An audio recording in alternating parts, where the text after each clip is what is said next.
August 1940. The summer sun, unusually fierce even for England, beat down on Hauptmann Adolf Galland's Messerschmitt Bf 109E. He was a rising star within Jagdgeschwader 26, a man whose tactical prowess and audacious flying were already legendary. But as his squadron soared over the shimmering English Channel, anticipating another confrontation with the Royal Air Force, a subtle unease began to prick at the edges of his customary confidence. Their intelligence, gleaned from reconnaissance and early engagements, spoke of an enemy that was not only present in surprisingly large numbers, but also stubbornly, inexplicably resilient. Only weeks before, Reichsmarshal Göring had famously declared, with an almost theatrical flourish, that the British fighter arm would be wiped from the sky within 4 days.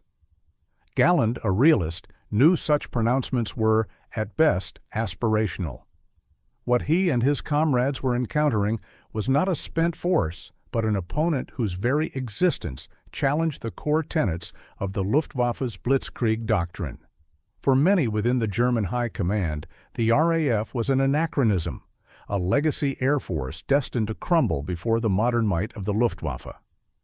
Propaganda pamphlets and operational briefings painted a picture of a Royal Air Force crippled by outdated equipment and a lack of fighting spirit, a foe easily overcome after the rapid, decisive victories across Poland, France, and the Low Countries. The Messerschmitt Bf 109, with its potent cannon armament, high speed, and exceptional climb rate, was considered the pinnacle of fighter design. German pilots, hardened by early campaigns, felt a justified sense of superiority. They viewed the British Hurricane in particular as a comparatively archaic design, a heavy biplane in all but its single wing. Luftwaffe intelligence summaries, often optimistic to a fault, consistently underestimated both the quantity and quality of RAF aircraft, as well as their pilots. This initial contempt bred an overconfidence that would prove brutally short-lived in the crucible of battle. But the sheer tenacity of those seemingly lumbering British fighters would soon force a brutal re-evaluation. The first concentrated engagements over the Channel and along the Hellfire corner of Kent began to chip away at this ingrained arrogance. Luftwaffe bomber crews and their fighter escorts, confident in their numbers and training, expected little resistance, only to be met by swarms of determined Hurricanes and Spitfires. Pilots like Oberleutnant Max Helmuth Ostermann, who would later become a decorated ace, noted in his after-action reports the surprising robustness of the Hawker Hurricane. "They are slow, but they simply refuse to break up," he radioed back after one encounter, watching streams of cannon fire seemingly pass through its fabric-covered wings with little effect. While the Bf 109 could often outclimb and outrun a Hurricane, getting a definitive kill proved far harder than anticipated. The Hurricane's wide turning circle and sturdy construction made it a deceptively difficult opponent in a protracted dogfight, especially at lower altitudes where the 109's advantage diminished. The initial narrative of easy victories started to unravel as reports of unconfirmed kills and resilient targets became more frequent. Then came the true revelation: the Spitfire. As the battle intensified and Luftwaffe raids pushed deeper inland, encounters with the elliptical-winged supermarine became inevitable. While the Hurricane was a tenacious brawler, the Spitfire was a graceful, deadly dancer. Major Werner Milders, the legendary father of the Jagdwaffe, a man whose tactical acumen was unparalleled, meticulously analyzed every engagement. His operational notes, later referenced in biographies, highlighted the Spitfire's remarkable agility and speed at altitude, areas where the Bf 109 had been deemed supreme. "The Spitfire is an exceptional machine," he reportedly told his squadron leaders. "It can turn inside us with ease, and its climb rate is frighteningly good above 15,000 feet." This was a stark contrast to the initial dismissive assessments.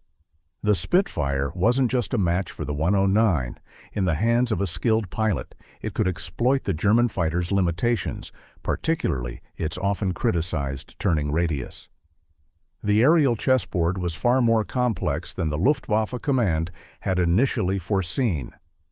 As Adler Tag, or Eagle Day, dawned on August 13th, marking the official commencement of the Luftwaffe's all-out offensive against RAF Fighter Command, the shift in perception deepened into genuine confusion. Hermann Göring, expecting the swift destruction of British airfields and radar stations, was instead met with reports of fierce resistance and mounting losses. Luftwaffe air crews, particularly bomber pilots, increasingly saw the RAF fighters not as individual opponents, but as an almost endless hydra-headed threat. Daily intelligence briefings, once filled with optimistic projections, began to reflect a more sobering reality, acknowledging the RAF's remarkable ability to replenish its forces and pilots often faster than German intelligence could track. The relentless pressure of continuous combat, coupled with the unexpected effectiveness of British ground control and radar, meant that even severely depleted RAF squadrons seemed to reappear in full strength just hours later. It was a logistical and psychological riddle that baffled the German airmen, chipping away at their morale and fostering a sense of futility. The concentrated attacks on RAF airfields in late August and early September saw the Luftwaffe's confusion solidify into grudging respect and, for some, outright awe. Major Johannes Steinhoff, another future general and ace, later recounted the intensity of these battles, noting the sheer courage of the British pilots. They flew with a kind of desperate fury, he recalled, throwing themselves into our formations regardless of the odds. This wasn't the decadent and demoralized enemy portrayed in propaganda. This was a highly motivated, well-trained force, fighting for its very survival. The distinction between Spitfires and Hurricanes became clearer for German pilots. They learned to respect the Hurricane's sturdy frame and devastating 8-gun salvo when it got close, and to fear the Spitfire's turning circles and energy retention in high-altitude dogfights. The myth of German invincibility began to crack, replaced by the stark reality of an evenly matched, brutal struggle. The skies over Kent and Sussex became a graveyard for many Bf-109s, a testament to the RAF's enduring fight. Perhaps the most telling anecdote comes directly from Adolf Galland himself. In September, during a particularly grueling period of the battle, Göring, frustrated by the lack of progress and the sustained RAF resistance, called his top fighter aces, Galland, Mulders, Wick, to a meeting. In a moment of pique, Göring demanded to know what he could do to assist them. Galland famously replied, without hesitation, "Give me a squadron of Spitfires." The bluntness of the request, highlighting the British fighter's qualities, reportedly left Göring speechless and infuriated. This wasn't merely a pilot's jest, it was a profound acknowledgment of the Spitfire's capabilities from one of the most respected fighter leaders in the world. This sentiment echoed across the Jagdwaffe. German pilots admired the Spitfire's elegance and performance, while simultaneously cursing the Hurricane's toughness. Both aircraft, flown by determined pilots, were proving to be formidable adversaries, preventing the Luftwaffe from achieving the air superiority so vital for Operation Salient. By the time the Luftwaffe pivoted to mass night bombing raids on London in early September, signaling a tacit admission of failure in achieving daylight air superiority, the perception among German pilots had completed its arc. Contempt had given way to respect, confusion to a profound understanding of the enemy's capabilities, and for many, a gnawing sense of awe mixed with a healthy dose of fear.